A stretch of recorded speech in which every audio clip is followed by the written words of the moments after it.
Hello student, आज हम सब कक्षा 10 के केमिस्ट्री सब्जेक्ट के जो पहला चैप्टर चल रहा है उससे संबंधित कुछ बातों की चर्चा करेंगे।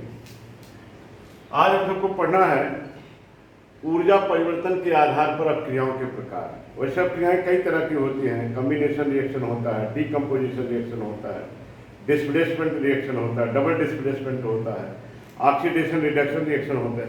ऐसे रिएक्शन तो कई टाइप के हैं, लेकिन एनर्जी चेंज के बेस पर जो रिएक्शन है केवल दो ही तरह के हैं। ऊर्जा परिवर्तन के आधार पर जो अपक्रियाएं हैं, जो रिएक्शन है, दो तरह के हैं। एक है ऊष्माक्षेपी अपक्रिया, इसको कहा जाता है एक्सोथर्मिक रिएक्शन। एक को कहते हैं ऊष्माशोषी अपक्रिया, इंडोथर्मिक रिएक्शन। तो पहले हम सब चर्चा करेंगे ऊष्माक्षेपी अपक्रिया। देखिए, ऊष्माक्षेपी अपक्रिया को इंग्लिश में कहा जाता है एक्सोथर्मिक रिएक्शन। एक्सोथर्मिक। लेकिन जो रिएक्शन होती है, ज्यादातर जो रिएक्शन होती हैं, कुछ तो ऐसे रिएक्शन होते हैं जिसमें आपको बाहर से एनर्जी देना पड़ता है, यानी ऊष्मा का अवशोषण होता है, और कुछ ऐसे रिएक्शन होते हैं जिसमें अपने आप ही एनर्जी रिलीज होती है। लेकिन अधिकांश अपक्रियाएं जो होती हैं उसमें ऊष्मा उत्पन्न होती है, एनर्जी रिलीज होती है। उन्हें हम कहते हैं ऊष्माक्षेपी अपक्रिया। और कुछ अपक्रियाएं ऐसी होती हैं जिसमें ऊष्मा का अवशोषण होता है, एनर्जी एब्जॉर्ब होती है, उसे कहते हैं ऊष्माशोषी अपक्रिया। और ये जो ऊष्माक्षेपी अपक्रिया है, ये जो शब्द है एक्सो, एक्सो का मतलब ही होता है, ये लैटिन वर्ड है आउटसाइड, आउटसाइड। और ये जो थर्मो लिखा गया है, थर्मो, इसका अर्थ होता है हीट। और हीट भी आप जानते हैं एक एनर्जी है, आप पढ़ते हैं ऊष्मा एक प्रकार की ऊर्जा। तो ऐसी अपक्रियाएं जिनमें एनर्जी रिलीज हो, या ऐसी अपक्रियाएं जिसमें उत्पाद के साथ साथ ऊष्मा भी उत्पन्न होती है, उसे कहते हैं एक्सोथर्मिक रिएक्शन, और हिंदी में इसको बोलते हैं ऊष्माक्षेपी अपक्रिया। तो एक्सो शब्द जो बना है ये आउटसाइड, ये लैटिन वर्ड है। आउटसाइड माने बाहर, एग्जिट होना जैसे होता है। और थर्मो का अर्थ होता है हीट, यानी हीट का बाहर निकलना। ऐसी अपक्रियाएं जिसमें उत्पाद के साथ साथ ऊष्मा भी उत्पन्न होती है या एनर्जी भी उत्पन्न होती है, उसे कहेंगे एक्सोथर्मिक रिएक्शन। इसमें बहुत सारे एग्जाम्पल दिए गए हैं बुक में। कुछ एग्जाम्पल देखा जाए। इसमें पहला एग्जाम्पल दिया गया है कोयले का दहन। दहन को इंग्लिश में कहते हैं कंबस्टन, कंबस्टन ऑफ कोल। देखिए, दहन शब्द का ही अर्थ होता है जलना, जिसे हम सब कहते हैं लंका दहन, लंका जलाया गया। और जितने भी केमिस्ट्री में दहन वाले रिएक्शन होते हैं, कंबस्टन वाले रिएक्शन होते, सब एक्सोथर्मिक होती है, यानी उसमें एनर्जी रिलीज होगी, ऊष्मा उत्पन्न होगी। तो कोयले का दहन, कंबस्टन ऑफ कोल, या किसी का भी कहीं भी दहन आ गया तो आप समझ लीजिए कोई एक्सोथर्मिक है। और जलने में आपको पता है, जलने में जो है ऑक्सीजन गैस सहायता करती है। जलने से मतलब है कि ऑक्सीजन से रिएक्शन। तो इसका रिएक्शन होगा C+O2 गिव्स आउट CO। तो कार्बन सॉलिड स्टेट में ये गैस, ये भी गैस है। तो जो कोयला होता है, वैसे कोयला कई पदार्थों का मिश्रण होता है, लेकिन कोयले को जब जलाया जाता है तो केवल कार्बन ही ऑक्सीजन से रिएक्ट करके कार्बन डाइऑक्साइड बनाती है। तो यहाँ पर देखेंगे इक्वेशन जो बैलेंस नहीं है, आपको पिछले वीडियो में बताया गया, जो इक्वेशन बैलेंस नहीं होते हैं उसे अनबैलेंस्ड इक्वेशन, या हिंदी में उसको कहते हैं असंतुलित समीकरण या कंकाली समीकरण कहते हैं। अब आप यहाँ देखें, ये तो रिएक्शन यहाँ फिलहाल बैलेंस है, बैलेंस करने की जरूरत है। एक कार्बन इधर भी, एक कार्बन इधर, दो इधर, बैलेंस। तो कोयले का दहन जो है ये है एक्सोथर्मिक रिएक्शन, ये बैलेंस्ड इक्वेशन है। और भी देखो एग्जाम्पल, इसमें बहुत सारे एग्जाम्पल हैं। दूसरा दिया जाता है प्राकृतिक गैसों का दहन, यहां भी दहन आ गया। जो प्राकृतिक गैस होती है, जो नेचुरल गैस होती है, वैसे बहुत सारी गैसों का ये मिश्रण होता है, लेकिन इसमें मुख्य रूप से जो गैस होती है वो मेथेन होती है। मेथेन का दहन कराना, तो मेथेन का आप फार्मूला जानते हैं, CH4, दहन से मतलब ऑक्सीजन गैस से रिएक्शन। तो जब इसका दहन होता है तो कार्बन डाइऑक्साइड बनती है और H2O और प्लस हीट, एनर्जी। तो आप देखें, अगर मेथेन के जो होती है, गोबर गैस जो होती है, गोबर गैस में लगभग 60% मेथेन गैस ही होती है। और जितने भी नेचुरल गैसें हैं, नेचुरल गैसों में जो मुख्य रूप से जो गैस होती है वो मेथेन ही होती है। मेथेन का दहन कराया जाए, यानी ऑक्सीजन से इसका रिएक्शन कराया जाए, तो कार्बन डाइऑक्साइड बनती है, ये H2O, ऐसा नहीं कि यहाँ पानी बन जाएगा, इसको कहते हैं वाटर वेपर, ये जलवाष्प है, ये जलवाष्प बनता है और ये कार्बन डाइऑक्साइड गैस ही है। अब ये देखेंगे, अनबैलेंस्ड इक्वेशन दिख रहा है, इधर एक कार्बन है, इधर एक कार्बन है, हाइड्रोजन देखिए 4 है, इधर हाइड्रोजन 2 ही है। तो पहले आप हाइड्रोजन को ही बैलेंस कर लें, इधर हाइड्रोजन 4 है, इधर 2 से मल्टीप्लाई कर लें। एक कार्बन देखिए, 2 दूनी 4 हाइड्रोजन के हो गए, लेकिन ऑक्सीजन देखिए डिस्टर्ब हो गया, 2 यहाँ और 2 यहाँ, 2 2 4, यहाँ 2 से मल्टीप्लाई कर लें। अब ये संतुलित समीकरण हो गया। तो प्राकृतिक गैसों का जो दहन होता है वो भी जो है एक्सोथर्मिक रिएक्शन है। और एक एग्जाम्पल और भी दिया जाता है, तीसरा वाला, चूना का। अगर बिना बुझा चूना दे दें, बिना बुझा चूना, या इसको कई नाम दिया जाता है, कली चूना, खाने वाला चूना, कली चूना, या इसी को, इसका रासायनिक नाम होता है कैल्शियम ऑक्साइड। कैल्शियम ऑक्साइड ले लें, CaO। इसी CaO को बिना बुझा चूना या कली चूना कहते हैं। अभी कैल्शियम ऑक्साइड लिखना है, अभी सब फार्मूला आपको याद नहीं रखना है। पहला वीडियो अगर आप देखेंगे, कैल्शियम चार्ज होता है +2, ऑक्साइड पर होता -2, +2 -2 कैंसिल हो जाएगा, बन जाएगा कैल्शियम ऑक्साइड। तो कैल्शियम ऑक्साइड को ही बिना बुझा चूना या कली चूना, या इंग्लिश इसको क्विक लाइम कहते हैं। और क्विक लाइम को ले आ करके पानी में से घोल दिया जाए। आप देखेंगे जिस बर्तन में इस चूने को घोलेंगे वो पानी जो होगा खौलने लगेगा, यानी चूने का पानी जो होगा खौलने लगेगा, साथ साथ जिस बर्तन में रखेंगे उसका भी टेम्परेचर बढ़ जाएगा, यानी बहुत ही ज़्यादा ऊष्मा इसमें उत्पन्न होगी। इसलिए इसके नाम ही रखा गया एक्सोथर्मिक रिएक्शन। ऐसी क्रियाएं जिसमें उत्पाद के साथ साथ ऊष्मा भी उत्पन्न हो। अगर ऊष्मा उत्पन्न होगा तो जिस पात्र में रिएक्शन कराया जाएगा उस पात्र का भी टेम्परेचर बढ़ जाएगा। अगर टेम्परेचर में वृद्धि हो रही है तो जान जाइए वो रिएक्शन कौन सा है, एक्सोथर्मिक। तो ये कैल्शियम ऑक्साइड है, जिनको बिना बुझा चूना या कली चूना, या इंग्लिश में इसको सब कहते हैं क्विक लाइम। इससे जब रिएक्शन होता है, यहाँ बनता है CaOH का होल ट्वाइस। नाम तो है कैल्शियम हाइड्रोक्साइड, लेकिन इसको कहते हैं बुझा चूना। ये बुझा चूना, इंग्लिश में इसको बोलेंगे क्विक लाइम, लेकिन बुझा चूना को कहेंगे स्लैग्ड लाइम। ये इसका स्टेट भी लिख सकते हैं। बाजार से जो आप चूना लाते हैं सॉलिड है, पानी है, बिनानी है, लिक्विड है, और ये चूने और पानी का मिक्सचर है, सोल्यूशन है। यानी ये इसको आप लिख सकते हैं, इसका जो स्टेट है यहाँ लिख सकते हैं AQ। हमने पहले भी बताया था, अगर किसी पदार्थ को जल में घोला जाए ऐसा, तो घोलने से जो सोल्यूशन तैयार हो, अगर कोई ऐसा सोल्यूशन है जिसमें वाटर सॉल्वेंट के रूप में काम कर रहा है, ऐसे सोल्यूशन को जलीय विलयन कहते हैं, इंग्लिश में बोलते हैं एक्वस सोल्यूशन। और ये जो CaOH का होल ट्वाइस है, अब इसी से मकान की छतों और दीवारों की जो आप पुताई कराते हैं, सफेदी कराते हैं, इसी से किया जाता है, कैल्शियम हाइड्रोक्साइड, यानी बुझे चूने से। कभी कभी क्वेश्चन ये पूछा जाता है कि जब चूने से दीवार की पुताई किया जाता है तो तुरंत उस पर चमक नहीं आती है, चमक आने में कभी कभी 2 दिन 3 दिन लग जाता है, क्या कारण है? तो जो लोग को केमिस्ट्री का ज्ञान नहीं होगा या केमिस्ट्री नहीं पढ़े होंगे तो बताएंगे भाई जब वो सूखता है तब चमक आता है। तो ये जवाब सही नहीं है। तो जो लोग अनपढ़ हैं वो भी बताएंगे सूखने के बाद चमक आता है, लेकिन आप केमिस्ट्री पढ़ रहे हैं तो कोई न कोई इसका रीजन होगा। चूने से अगर पुताई किया जाता है कमरे की दीवारों या छतों को, सफ़ेदी किया जाता है, सफ़ेदी करने से 1-2 घंटे में उसमें चमक नहीं आती है, 2-3 दिन में उसमें सही चमक आती है। तो उसका रीज़न देखिए क्या है। ये जो कैल्शियम हाइड्रॉक्साइड बना, ये जो बुझा चूना है, ये बुझा चूना जो होता है CaOH का होल ट्वाइस यानी कैल्शियम हाइड्रॉक्साइड, एटमॉस्फेयर में बहुत सारा कार्बन डाइऑक्साइड उपलब्ध है।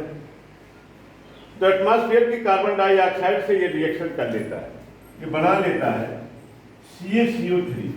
आप जानते हैं कैल्शियम कार्बोनेट प्लस H2। इसी कैल्शियम कार्बोनेट की एक पतली परत बन जाती है। इसी कैल्शियम कार्बोनेट को इसलिए कहा जाता है, इसका एक नाम और भी है, लाइम स्टोन, चूना पत्थर।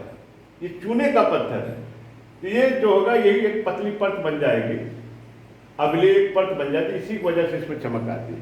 और एक चीज और भी आप समझ लीजिए, जो कैल्शियम कार्बोनेट है, यही जिस चाक से हम लिख रहे हैं, जो खड़िया है, इसका भी यही फार्मूला है। और जो संगमरमर होता है, मार्बल, उसका भी यही फार्मूला है। अंडे का जो कवर होता है वो भी कैल्शियम कार्बोनेट होता है। और इसी ये जो है पतली परत बन जाएगी, इसी की वजह से चमक आती है। तो देखें, जितना हो पहले फिर से रिवाइज कर दें। देखिए, हमारे दैनिक जीवन में बहुत सारे रिएक्शन हमको देखने को मिलते हैं, लेकिन ज़्यादातर रिएक्शन ऐसे होते हैं जिसमें ऊर्जा या ऊष्मा निकलती है। बहुत कम रिएक्शन ऐसे होते हैं जिसमें ऊष्मा का अवशोषण होता है। ऊर्जा परिवर्तन के आधार पर अपक्रिया जो है 2 तरीके की है। एक है ऊष्मा क्षेपीय अपक्रिया, जिसको हम कहेंगे एक्सोथर्मिक रिएक्शन। एक है ऊष्मा शोषी अपक्रिया, एंडोथर्मिक रिएक्शन।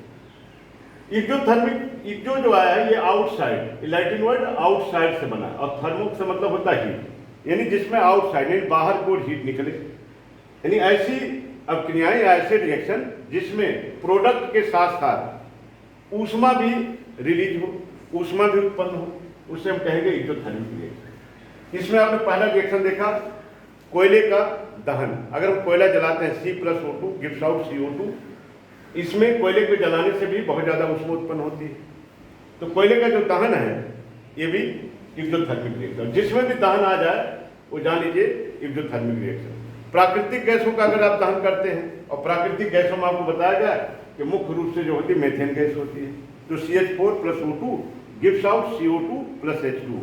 कार्बन डाइऑक्साइड बनेगी, वाटर वेपर बनेगा, और साथ में ऊष्मा भी निकलेगी। तीसरा एग्जाम्पल दिया गया, तीसरा एग्जाम्पल सबसे महत्वपूर्ण है। अगर हम चूना लेके आए बाजार से, क्विक लाइम लेके आए, CaO या कली चूना लेके आए, इसको कैल्शियम ऑक्साइड करते हैं, और इसको ले करके आप पानी में डाल दीजिए। आप देखेंगे थोड़ी देर बाद पानी जो होगा खौलने लगेगा। तो CaO और H2O आपस में रिएक्ट करके कैल्शियम हाइड्रॉक्साइड बना देते हैं, जिसे हम कहते हैं बुझा चूना कहते हैं। और CaO को कहते हैं बिना बुझा चूना। तो बुझे चूने को इंग्लिश में कहते हैं सिलेक्ट लाइम, और बिना बुझे चूने को कैल्शियम ऑक्साइड को कहते हैं क्विक लाइम। तो CaO+H2O गिव्स आउट CaOH का होल ट्वाइस।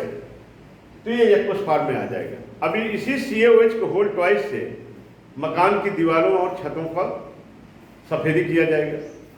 फिर इसमें क्वेश्चन बनता है कि भाई सफेदी करने के बाद तुरंत उसमें चमक नहीं आती दीवार में, 2-3 दिन लग जाता है। तो उसका रीजन ये दिया जाता है कि जो कैल्शियम हाइड्रॉक्साइड बना है एक्वस फॉर्म में जो है, जिससे पुताई कर रहे हैं, वो वायुमंडल की कार्बन डाइऑक्साइड से रिएक्ट कर लेती है, बनाती क्या, कैल्शियम कार्बोनेट और H2O। तो ये कैल्शियम कार्बोनेट जो होता है दीवार पर एक पतली परत बन जाती है, एक अम्लीय परत बन जाती है, जिसकी वजह से चमक आती है। और यही कैल्शियम कार्बोनेट फार्मूला कई चीज़ों का है। संगमरमर का भी फार्मूला यही है, और जिस चार्ज से हम लिख रहे हैं उसका भी यही फार्मूला है। अब इसके बाद आता है चौथा रिएक्शन, इसमें है श्वसन। जो हम सांस लेते हैं, रेस्पिरेशन, ये भी ऊष्माक्षेपी अपक्रिया है। कभी कभी इस पर टिप्पणी लिखने का आता है कि आप समझाइए कि जो रेस्पिरेशन है, श्वसन जो क्रिया है, वो ऊष्माक्षेपी है, एक्सोथर्मिक। आप जानते हैं हम जब सांस लेते हैं तो ऑक्सीजन अंदर करते हैं और कार्बन डाइऑक्साइड को बाहर करते हैं।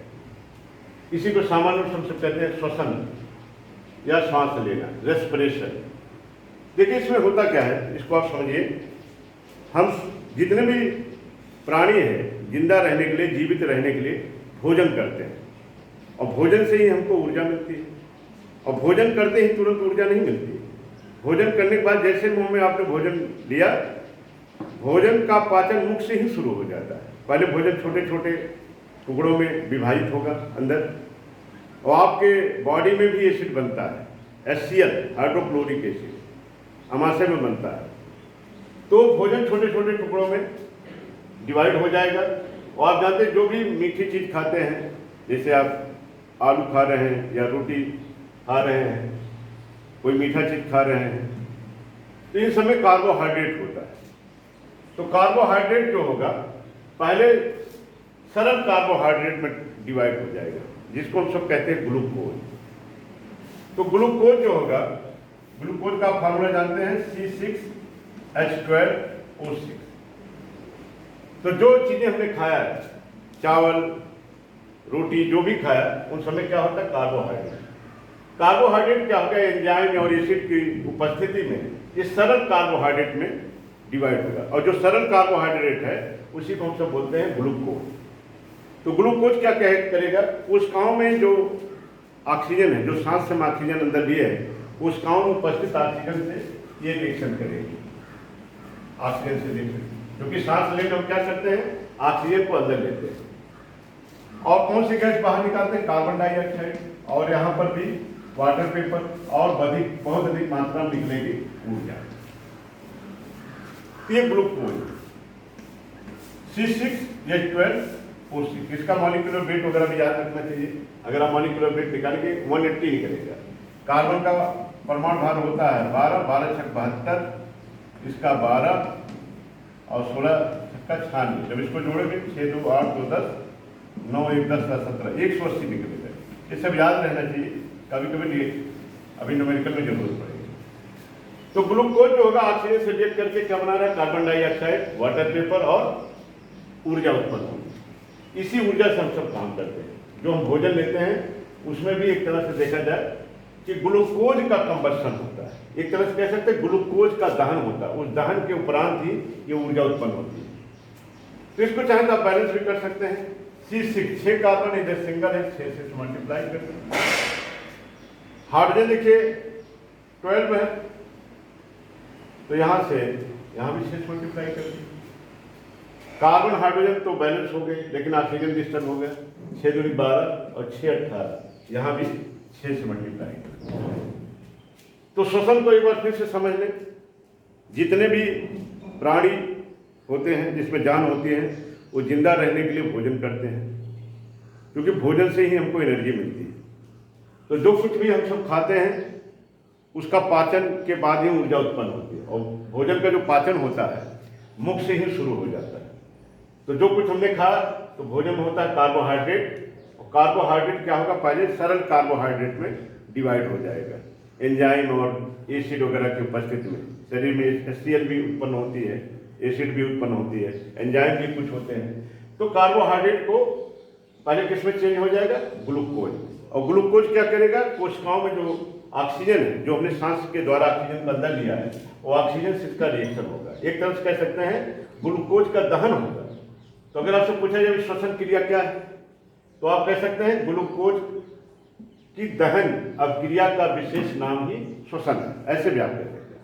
इस ग्लूकोज का दहन होगा। तो दहन होने से मतलब क्या होगा, क्या उत्पन्न होगी, कार्बन डाइऑक्साइड। जब सांस से हम बाहर करेंगे तो कार्बन डाइऑक्साइड निकलेगी, वाटर वेपर बनेगा, और साथ में बहुत अधिक मात्रा में ऊर्जा निकलेगी, जिससे हम सब काम करते हैं। और भी आप देखें, जो खेतों में जो वनस्पतियां होती हैं, ढैंचा वगैरह, कई बार आप देखते हैं खेत में ही सड़ा दिया जाता है, या जहां पर शहर का कूड़ा कचरा फेंका जाता है वहां पर भी ऊर्जा उत्पन्न होती है। आजकल उससे बिजली भी बनाई जा रही है। जहाँ शहर में जहाँ ज़्यादा कूड़ा कचरा इकट्ठा होता है वहाँ भी बहुत अधिक मात्रा में ऊष्मा उत्पन्न होती है। तो मैंने यहाँ बताने का मतलब यह है कि जो वनस्पतियाँ हैं वो भी विकसित होकर के जो कंपोस्ट बनाती हैं, कंपोस्ट खाद, उसमें भी बहुत अधिक मात्रा में ऊर्जा उत्पन्न होती है। तो आप फिर से जल्दी एक बार रिवाइज कर दें। हमारी लाइफ में ज़्यादातर जो रिएक्शन होते हैं वो ऊष्माक्षेपी ही होते हैं। तो ऐसी अभिक्रियाएँ जिसमें ऊर्जा, ऐसी अभिक्रियाएँ जिसमें उत्पाद के साथ साथ ऊर्जा यानी ऊष्मा भी उत्पन्न हो, उसे कहेंगे ऊष्माक्षेपी अभिक्रिया। ऊष्मक्षेपी को कहेंगे एक्सोथर्मिक, और एक्सो का मतलब होता है आउटसाइड, थर्मिक का मतलब होता है हीट, जिसमें हीट आउटसाइड मैंने बाहर निकले। ऐसी अपक्रिया जिसमें उत्पाद के साथ साथ ऊष्मा उत्पन्न होगी उसे ऊष्मक्षेपी अपक्रिया कहेंगे। और ऊष्मक्षेपी अपक्रिया में 4-5 एग्जाम्पल आपको दिया गया है। पहला एग्जाम्पल था, जो भी रिएक्शन होते हैं पहले खुद को ऐसे सुनाया करें, जब खुद को सुनाएंगे तो अपने आप याद हो जाएगा। कोयले का दहन, हमने बताया कोयले में तो बहुत सारे यौगिक होते हैं, लेकिन मुख्य रूप से उसमें कार्बन ही ऑक्सीजन से रिएक्ट करते हैं। C+O2 गिव्स आउट CO2, ये रिएक्शन ये बताया गया। और जो प्राकृतिक गैसें हैं, प्राकृतिक गैसों में मुख्य रूप से मेथेन गैस होती है। मेथेन गैस वहाँ भी उत्पन्न होती है जहाँ पर दलदल होता है। लैटिन भाषा में इसको मार्स गैस भी कहा जाता है। मार्स का अर्थ होता है दलदल। और खानों में इसकी वजह से ही आग लगती है। खान मानी जो कोयले खान, हीरे की खान जो होती है, आप सुनते हैं इतने मजदूर मारे गए, तो खानों में जो आग लगती है उसमें मुख्य रूप से मेथेन गैस ही होती है, इसलिए इसको फायर डैम्प भी कहते हैं। और गोबर गैस जो होती है उसमें भी 60% मेथेन गैस होती है। तो नेचुरल गैसों में मुख्य रूप से कौन सी गैस होती है? मेथेन हुआ, एथेन हुआ, एथिलीन हुआ, एसिटिलीन हुआ, ये जितने भी ये सब गैसें हैं, अगर इनका दहन कराया जाए तो केवल 2 ही प्रोडक्ट बनेगा, एक कार्बन डाइऑक्साइड और एक वाटर वेपर, और साथ में निकलेगी हीट। तो नेचुरल गैस के दहन से भी ये निकलेगा। तीसरा एग्जाम्पल आपको दिया गया चूने वाला।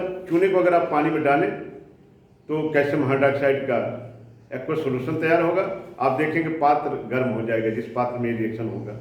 इससे अर्थ है कि ऊष्मक्षेपी अपक्रिया में क्या होगा, इतनी ज़्यादा ऊष्मा उत्पन्न होगी कि जिस पात्र में रिएक्शन होगा वो पात्र का टेम्परेचर बढ़ जाएगा। अगर कहीं टेम्परेचर बढ़ रहा है तो जान लीजिए वो ऊष्मक्षेपी अपक्रिया, ऊष्मक्षेपी अपक्रिया। तो क्या बताया गया कि कली चूना है, यानी CaO वाटर से रिएक्ट करके, H2O से रिएक्ट करके बनाता है CaOH का होल ट्वाइस। इसी CaOH का होल ट्वाइस जो है, जो एक्वस सोल्यूशन, इसी से मकान की दीवारों और छतों की पुताई करेंगे और तुरंत चमक नहीं आएगी। चमक न आने के पीछे कारण आपको बताया गया कि कैल्शियम हाइड्रोक्साइड जो बना है 2-3 दिन में एटमॉस्फेयर में जो कार्बन डाइऑक्साइड है, जो धुआं वगैरह है, इससे रिएक्ट कर लेती है और रिएक्ट करके क्या बनाती है? कैल्शियम कार्बोनेट और H2O बनाती है। कैल्शियम कार्बोनेट की दीवार पर एक पतली परत बन जाएगी, ये काबिलिय परत बन जाएगी और ये इसमें चमक आती है। और आप जानते हैं अंडे का जो कवर होता है, अंडे का जो छिलका होता है, वो भी कैल्शियम कार्बोनेट का होता है। कितना वाइट दिखता है। जो संगमरमर है इसका भी यही फार्मूला है, जो चाक है भी देखिए वाइट है। तो जो दीवार पर बन जाता है वो लेयर किसकी होती है? Calcium carbonate. फिर अभी आपने देखा कि श्वसन रिएक्शन जो है, श्वसन रेस्पिरेशन, ये भी एक प्रकार का ऊष्मक्षेपी रिएक्शन है। तो श्वसन में क्या होगा? जो हम ऑक्सीजन अंदर लेंगे, जो कुछ हमने खाना खाया है वो कार्बोहाइड्रेट डिवाइड हो जाएगा ग्लूकोज में, और ग्लूकोज ऑक्सीजन से रिएक्ट करेगा, कार्बन डाइऑक्साइड बनाएगा, वाटर वेपर बनेगा और साथ में बहुत अधिक मात्रा में ऊर्जा उत्पन्न होगी। तो ये जो कहानी थी ये ऊष्मक्षेपी की। दूसरा है ऊष्माशोषी अपक्रियाएं। नाम ही लग रहा है ऊष्मा का इसमें अवशोषण होगा, ऊष्माशोषी अपक्रिया।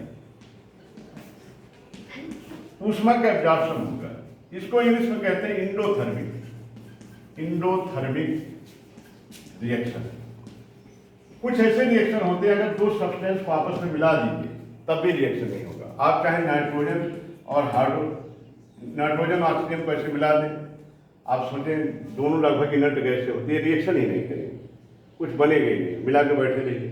लेकिन अगर इसको खूब हाई टेम्परेचर तक गर्म करिए, थोड़ा बहुत नहीं, 3000 डिग्री सेल्सियस, आप समझ सकते हैं 3000 डिग्री सेल्सियस अगर देना है तो बहुत अधिक मात्रा में आपको बाहर से हीट सप्लाई करनी पड़ेगी, गर्म करना पड़ेगा। गर्म करने के लिए इसे डेल्टा सिस्टम बना दें। इसमें ऊष्मा का अवशोषण हो रहा है, हीट का एब्जॉर्प्शन हो रहा है। यहाँ बनती है नाइट्रिक ऑक्साइड NO या नाइट्रोजन मोनोऑक्साइड, इसको आप बैलेंस कर दीजिए। तो ऐसी अपक्रियाएं जो स्वतः अपने आप नहीं होती, उसमें बाहर से ऊष्मा यानी एनर्जी की सप्लाई करना पड़ता है, उसे कहेंगे ऊष्माशोषी अपक्रिया। जैसे नाइट्रोजन और ऑक्सीजन आपस में रिएक्ट नहीं करते, लेकिन अगर इसको 3000 डिग्री सेल्सियस तक गर्म किया जाए तो ये रिएक्शन होता है। तो आपने देखा ऊर्जा परिवर्तन के आधार पर अपक्रियाओं के प्रकार। अब अगले वीडियो में हम सब अध्ययन करेंगे कितने अपक्रियाओं के प्रकार